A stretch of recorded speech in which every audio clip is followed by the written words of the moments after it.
Hi guys! Watch me decorate this 8-inch graduation cake. So this cake was going all so smoothly until the day of the delivery. We'll just get into what happened later on. I just final coated the cake with some buttercream. And honestly, I feel like this is the most smoothest I've ever gotten a cake. To this cake, I'll be adding a few fondant toppers. And I do make these toppers myself. Side note, can we just appreciate how smooth this cake is? Going back to the toppers, I do usually make my fondant toppers at least 5 days before. This allows the fondant to have a bit of time to firm up and use on the cake. However, for this cake, I did in fact make it the night before. The day that the cake is needed is usually where I finish off the cake with all of the toppers. Here is when I put 2 of the toppers on the cake, and that is when I realized that the tassel was bent a little bit. And just have a look at what happened to the tassel. Yeah, it was not bent, it was broken. I'm laughing about it now, but I was really crying on the day. I even tried to stick it together with some edible glue, but yeah, nothing was working, so I did have to remake it and just praying that it would not break again. Thankfully, I had some fondant left over, so I just made a new one and painted it.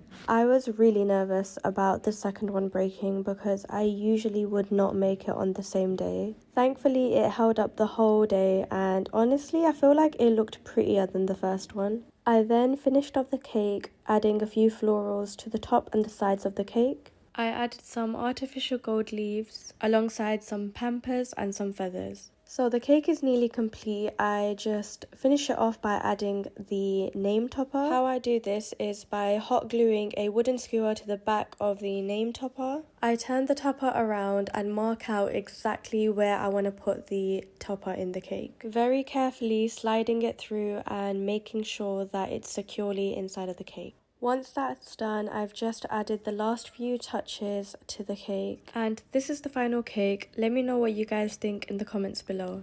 And my customer did send me a picture of how it looked as well. She absolutely loved it and said it went so perfect with her theme. And of course, it was delicious.